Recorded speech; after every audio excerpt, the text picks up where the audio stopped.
सभी को जय श्री हरि। प्रभु श्री हरि कृपा से अभी जो मेरे द्वारा सत्य घटना बताया जा रहा है वह आपको अपने जीवन का उद्देश्य ढूंढने में मील का पत्थर साबित होगा। मेरी शादी 30 अप्रैल 1999 दिन शुक्रवार को हुई। उसके कुछ महीनों के बाद से मेरी पत्नी दर्जनों बार अस्पताल में भर्ती हुई। लगभग 20-25 बार सर्जरी भी हुई, जिसमें 2 बार मशीन लगाने के लिए हृदय की भी सर्जरी बिना बेहोश किए हुए हुआ। डॉक्टरी इलाज या अस्पताल में भर्ती मेरी दिनचर्या में था। कोविड का इलाज कराने के दौरान 30 अप्रैल 2021 दिन शुक्रवार को ही रात्रि 8:30 बजे एक अस्पताल में उनका देहांत हो गया। ठीक 22 वर्षों तक वो मेरे साथ थीं।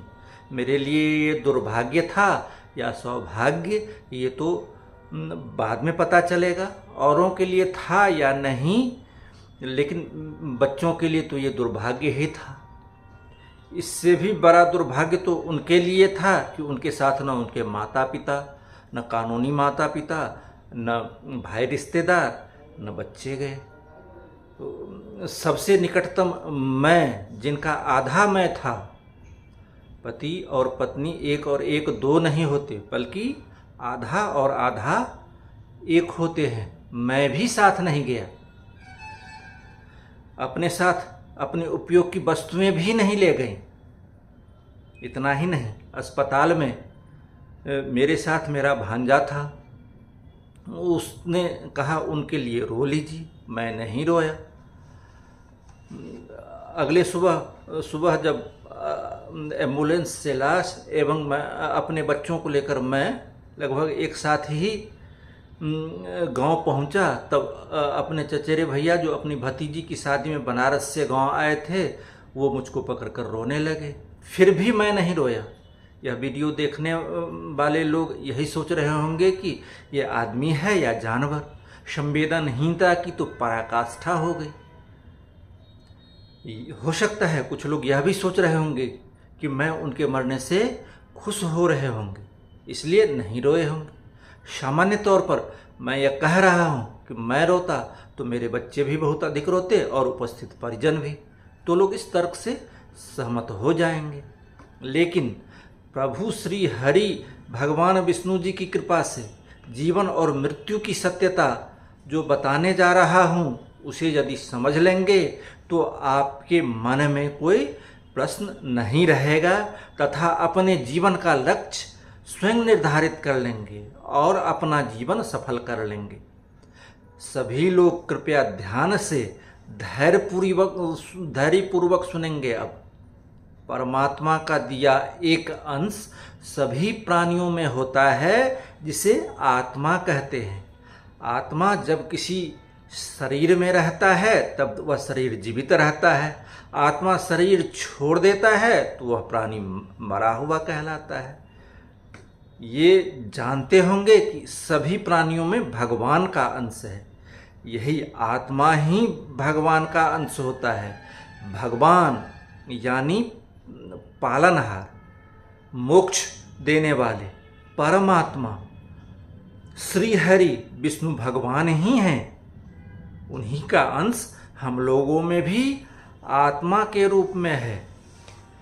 क्या आत्मा को हम लोग देखे हैं या देख सकते हैं? झट से आपका उत्तर होगा नहीं। लेकिन प्रभु कृपा से बता दूं कि आपके द्वारा किए गए सारे कर्मों को, चाहे वह सत्कर्म हो या कुकर्म, वह आत्मा न सिर्फ देखता है बल्कि अपने में स्वतः लिखकर अस्थायी रूप से सुरक्षित कर लेता है। यह आत्मा ही है जो किसी भी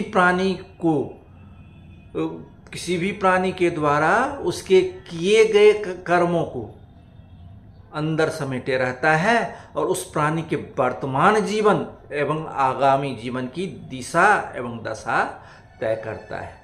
यह एक गूढ़ रहस्य है जो सत्य है और उसी को हम सभी को समझना है। आप लोग अपने आप को सौभाग्यशाली समझिए कि भगवान की बड़ी कृपा हुई कि घर बैठे इस रहस्य को जानने का मौका बिना किसी परिश्रम या खर्चे के मिला। स्मरण करिए कि किसी ब्राह्मण, पंडित या गुरु द्वारा यह बात आपको कहा गया है।